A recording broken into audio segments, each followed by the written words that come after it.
निबंध भारतवर्षोन्नति कैसे हो सकती है। आज बड़े आनंद का दिन है। छोटे से नगर बलिया में हम इतने मनुष्यों को एक साथ बड़े ही उत्साह से देखते हैं। इस अभागे आलसी देश में जो कुछ हो जाए वही बहुत है।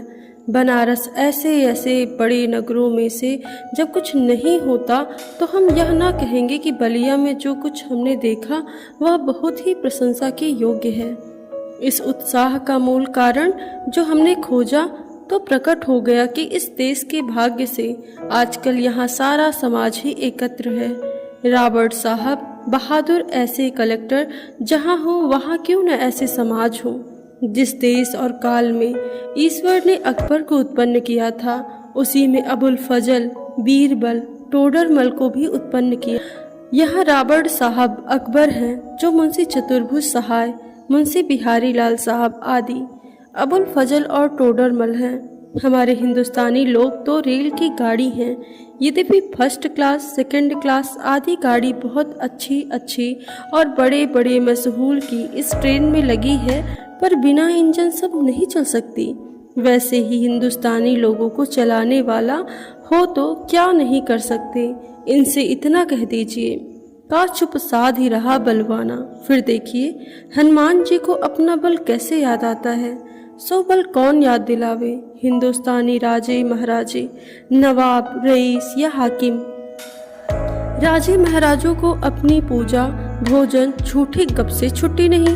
हाकिमों को कुछ तो सरकारी काम घेरे रहता है और कुछ बाल घुड़दौड़। थिएटर में समय लगा, कुछ समय बचा भी तो उनको क्या कर रहा है कि हम गरीब, गंदे, काले आदमियों से मिलकर अपना अनमोल समय गंवावें। बस यही मसल रही। तुम्हें गैरों से कब फुर्सत, हम अपने गम से कब खाली। चलो बस हो चुका मिलना, न हम खाली न तुम खाली। 3 मेढक एक के ऊपर एक बैठे थे। ऊपर वाले ने कहा जौक सौक, बीच वाला बोला गम सम, सबके नीचे वाला पुकारा हम गए हम। तो हिंदुस्तान की प्रजा की भी यही दशा है, गए हम। पहले भी जब आर्य लोग हिंदुस्तान में आकर बसे थे, राजा और ब्राह्मणों की जिम्मे यह काम था कि देश में नाना प्रकार की विद्या और नीति फैलावें। और अब भी ये लोग चाहे तो हिंदुस्तान प्रतिदिन क्या प्रतिक्षण बढ़े, पर इन्हीं लोगों को निकम्मेपन ने घेर रखा है। बोद्धारो मत्सरग्रस्ता प्रभुवा समर दूषिता। हम नहीं समझते कि इनको लाज भी क्यों नहीं आती। उस समय में जबकि उनके पुरखों के पास कोई भी साधन नहीं था, तब उन लोगों ने जंगल में पत्ते और मिट्टी की कुटिया में बैठकर बांस की नालियों से जो तारा, ग्रह आदि वेद कर उनकी गति लिखी, वह ऐसी ठीक है कि 16 लाख रुपए की लागत से विलायत में जो दूरबीन बनी है, उनको उन ग्रहों को वेद करने में भी ठीक वही गति आती है। और आज इस काल में हम लोगों की अंग्रेजी विद्या के और जनता की उन्नति से लाखों पुस्तकें और हजारों यंत्र तैयार हैं, जब हम लोग निरी चुंगी की कतवार की गाड़ी बन रहे हैं। यह समय ऐसा है कि उन्नति की मानो घुड़दौड़ हो रही है। अमेरिकन, अंग्रेज, फ्रांसीसी आदि, तुर्की, ताजी सब सर पर दौड़े जाते हैं। सबके जी में यही है कि पाला हम ही सबसे पहले छू लें। उस समय हिंदू काटियावाड़ खाली खड़े खड़े टाप से मिट्टी खोदते हैं। इनको औरों को जाने दीजिए। जापानी टट्टुओं को हाँफते हुए दौड़ते देख कर की भी लाज नहीं आती। यह समय ऐसा है कि जो पीछे रह जाएगा फिर कोटि उपाय किए भी आगे नहीं बढ़ सकेगा। लूट की इस बरसात में जिसके सिर पर कमबख्ती का छाता और आंखों में मूर्खता की पट्टी बंधी रहे, उन पर ईश्वर की कोप ही कहना चाहिए। मुझको मेरे मित्रों ने कहा था, तुम इस विषय पर आज कुछ कहो कि हिंदुस्तान की कैसे उन्नति हो सकती है। भला इस विषय में मैं और क्या कहूँ। भागवत में एक श्लोक है, हृदयहम आद्य सुलभम सुदुर्लभम प्लवम सुकल्पम गुरुकर्णधारम माया अनुकूलेन तपः स्वतेरितम पुमान भवाब्दिना तरेत सा आत्महा। भगवान कहते हैं कि पहले तो मनुष्य जन्म ही दुर्लभ है, सो मिला, और उस पर गुरु की कृपा और उस पर मेरी अनुकूलता। इतना सामान पाकर भी मनुष्य इस संसार सागर के पार ना जाए तो उसको आत्महत्यारा कहना चाहिए। वही दशा इस समय हिंदुस्तान की है। अंग्रेजों के राज्य में सब प्रकार का सामान पाकर, अवसर पाकर भी हम लोग इस समय उन्नति ना करें तो हमारा केवल अभाग्य और परमेश्वर का कोप ही है।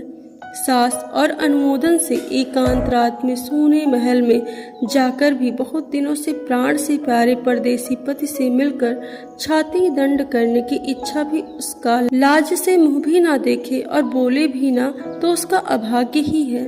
वह तो कल परदेश चला जाएगा। वैसे ही अंग्रेजों के राज्य में भी जो हम मेढक काट के उल्लू पिंजड़े के गंगाराम ही रहे तो फिर हमारी कमबख्ती ही है। बहुत लोग यह कहेंगे कि हमको पेट के धंधे के मारे छुट्टी ही नहीं रहती। बाबा, हम क्या उन्नति करें? तुम्हारा पेट भरा है, तुमको दून की सूझती है। उसने एक हाथ से अपना पेट भरा, दूसरे हाथ से उन्नति के कांटों को साफ किया। क्या इंग्लैंड में किसान, खेत वाले, गाड़ीवान, मजदूर, कोचवान आदि नहीं हैं? किसी भी देश में सभी पेट भरे हुए नहीं होते, किंतु वे लोग जहाँ खेत जोतते बोते हैं वहीं उसके साथ यह भी सोचते हैं ऐसी कौन नई कल व मसाला बनावे जिससे इस खेत में आगे से दून अनाज उपजे। विलायत में गाड़ी के कोचवान भी अखबार पढ़ते हैं। जब मालिक उतरकर किसी दोस्त के यहाँ गया, उसी समय कोचवान ने गद्दी के नीचे से अखबार निकाला। यहाँ उतनी देर कोचवान हुक्का पिएगा या गप करेगा, सो गप भी निकम्मी। वहाँ के लोग गप ही देश के प्रबंध छाटते हैं। वहाँ के लोग गप ही में देश के प्रबंध छाटते हैं। सिद्धांत यह है कि वहाँ के लोगों का सिद्धांत है कि एक छिन्न भी व्यर्थ ना जाए। उसके बदले यहाँ के लोगों को जितना निकम्मापन हो उतना ही अमीर समझा जाता है। आलस यहाँ इतनी बढ़ गई है कि मलुकदास ने दोहा ही बना डाला, अजगर करे न चाकरी, पंछी करे न काम, दास मलुका कहे गए सबके दाता राम। चारों ओर आंख उठाकर देखिए तो बिना काम करने वालों की ही चारों ओर बढ़ती है। रोजगार कहीं कुछ भी नहीं है। अमीरों, मुशाहिबों, दलालों या अमीरों के नौजवान लड़कों को खराब करना या किसी की जमीन मार लेना, इनके सिवा बतलाइए और कौन रोजगार है जिससे कुछ रुपया मिले। चारों ओर दरिद्रता की आग लगी हुई है। किसी ने बहुत ठीक ही कहा है कि दरिद्र कुटुंबी इसी तरह अपनी इज्जत को बचाता फिरता है जैसे लाजवंती बहू फटे कपड़ों में अपने अंगों को छिपाए जाती है। वही दशा हिंदुस्तान की है। मुर्दम शुमारी का रिपोर्ट देखने से स्पष्ट होता है कि मनुष्य दिन दिन यहाँ बढ़ते जाते हैं और रुपया दिन दिन कमती होता जाता है। सो अब बिना ऐसा उपाय किए काम नहीं चलेगा कि रुपया भी बढ़े और वह रुपया बिना बुद्धि के ना बढ़ेगा। भाइयों, राजा महाराजों का मुंह मत देखो, मत यह आशा रखो कि पंडित जी कथा में ऐसा उपाय बतलाएंगे कि देश का रुपया बढ़ेगा और बुद्धि बढ़े। तुम आप ही कमर कसो, आलस छोड़ो। कब तक अपने को जंगली, होश, मूर्ख, बोधे, डरपोक पुकारवाओगे? दौड़ो इस घुड़दौड़ में, जो पीछे पड़े तो फिर कहीं ठिकाना नहीं है। फिर कब राम जनकपुर आई हैं। अब की जो पीछे पड़े तो फिर रसातल ही पहुँचोगे। जब पृथ्वीराज को कैद करके गोर ले गए तो सहाबुद्दीन के भाई गयासुद्दीन से किसी ने कहा कि वह शब्दवेदी बाण बहुत अच्छा मारता है। एक दिन सभी नियत हुई और 7 लोहे के तावे बाण से फोड़ने को रखे गए। पृथ्वीराज को लोगों ने पहले से ही अंधा कर दिया था। संकेत यह हुआ कि जब गयासुद्दीन हूँ करे तब वह तावे पर बाण मारे। चंद कवि भी उसके साथ कैदी था। यह सामान देखकर उसने यह दोहा पढ़ा, अब की चढ़ी कमान को जाने फिर कब चढ़े, जिन चूके चौहान इक्के मारे इक्क सर। उसका संकेत समझकर जब गयासुद्दीन ने हूँ किया तो पृथ्वीराज ने उसी को बाण मार दिया। वही बात अब है, अब की चढ़ी। इस समय में सरकार का राज्य पाकर और उन्नति का सामान पाकर भी तुम लोग अपने को ना सुधारो तो तुम ही रहो। और वह सुधारना भी ऐसा होना चाहिए कि सब बात में उन्नति हो, धर्म में, घर के काम में, बाहर के काम में, रोजगार में, शिष्टाचार में, चाल चलन में, शरीर में, बल में, समाज में, युवा में, वृद्ध में, स्त्री में, पुरुष में, अमीर में, गरीब में, भारतवर्ष की सब आस्था, सब जाति, सब देश की उन्नति करो। सब ऐसी बातों को छोड़ो जो तुम्हारे इस पंथ के कंटक हो। चाहे तुम्हें लोग निकम्मा कहें या नंगा कहें, कृष्टान कहें या भ्रष्ट कहें, तुम केवल अपने देश की दीनहीन दशा को देखो और उनकी बात मत सुनो। अपमान पुरस्कृत्य मानम कृत्वा तु पृष्ठता स्वकार्य साधयेत धीमान कार्य ध्वंसो ही मूर्खता। जो लोग अपने को देश हितैषी मानते हो वह अपने सुख को होम करें। अपने धन और मान का बलिदान करके कमर कस के उठो। देखा देखी थोड़े ही दिन में सब हो जाएगा। अपनी खराबियों के मूल कारणों को खोजो। कोई धर्म की आड़ में, कोई सुख की आड़ में छिपे हैं। उन चोरों को वहाँ से पकड़ कर लाओ, उनको बांध बांध कर कैद करो। हम इससे बढ़कर क्या कहेंगे। जैसे तुम्हारे घर में कोई पुरुष व्यभिचार करके आवे तो तुम जिस क्रोध से इसको पकड़ कर मारोगे और जहाँ तक तुम्हारे में शक्ति होगी उसका सत्यानाश करोगे, उसी तरह इस समय जो बातें तुम्हारे उन्नति पथ की कंटक हो उनको जड़ खोद कर फेंक दो। कुछ मत डरो। जब तक 100-200 मनुष्य बदनाम न होंगे, जात से बाहर ना निकाले जाएंगे, दरिद्र न हो जाएंगे, कैद न होंगे, वरन जान से न मारे जाएंगे, तब तक कोई देश ना सुधरेगा। अब प्रश्न यह होगा कि भाई हम तो जानते ही नहीं कि उन्नति और सुधारना किस चिड़िया का नाम है। किसी को अच्छा समझे, क्या लें क्या छोड़ें, कुछ बातें तो इस शीघ्रता से मेरे ध्यान में आती हैं, उनको मैं कहता हूँ सुनो। सब उन्नतियों का मूल धर्म है। इससे सबसे पहले धर्म की ही उन्नति करना उचित है। देखो, अंग्रेजों की धर्म नीति राजनीति परस्पर मिली है। इससे इनकी दिन दिन कैसे उन्नति हुई है उनको जाने दो। अपने ही यहाँ देखो, तुम्हारे धर्म की आड़ में नाना प्रकार की नीति, समाज गठन, वैद्यक आदि भरे हुए हैं। तो एक मिसाल सुनो। तुम्हारा बलिया के मेले का यही स्थान क्यों चुना गया है, जिसमें जो लोग कभी आपस में मिले नहीं मिलते हैं। 10-10, 5-5 कोस से ले लोग एक जगह एकत्र होकर आपस में मिलते हैं, एक दूसरे का दुख सुख जाने। गृहस्थी के काम की वह चीजें जो गांव में नहीं मिलती वह यहाँ से ले जाएं। एकादशी का व्रत क्यों किया जाता है, जिसमें महीने में 2-1 उपवास से शरीर शुद्ध हो जाए। गंगा जी नहाने जाते हैं तो पहले सिर पर चढ़ा कर पानी, तब पैर पर डालने का विधान क्यों है, जिससे तलवे की गर्मी सिर पर चढ़कर विकार न उत्पन्न करे। दिवाली इसी हेतु की जाती है कि इसी बहाने साल भर में एक बार तो सफाई हो जाए। होली इसी हेतु होती है कि बसंत की बिगड़ी हवा स्थान स्थान पर अग्नि जलने से स्वच्छ हो जाए। यही त्योहार ही तुम्हारी म्युनिसिपैलिटी है। ऐसे ही सब पर्व, सब तीर्थ व्रत आदि में कोई हिकमत है। उन लोगों ने धर्म नीति और समाज नीति को दूध पानी की भांति मिला दिया है। खराबी जो बीच में हुई है वह यह है कि उन लोगों ने ये धर्म क्यों मानने लिखे थे, इसका लोगों ने मतलब ही नहीं समझा और इन बातों को वास्तविक धर्म मान लिया। भाइयों, इस वास्तविक धर्म में तो केवल परमेश्वर के चरण कमल का भजन है। ये सब तो समाज धर्म है जो देश काल के अनुसार शोधे और बदले जा सकते हैं। दूसरी खराबी क्या हुई कि उन्हीं परमात्मा बुद्धिमान ऋषियों के वंश के लोगों ने अपने बाप दादों का मतलब ना समझकर बहुत से नए नए धर्म बनाकर शास्त्रों में धर दिए। बस सभी तीर्थ व्रत और सभी स्थान तीर्थ हो गए।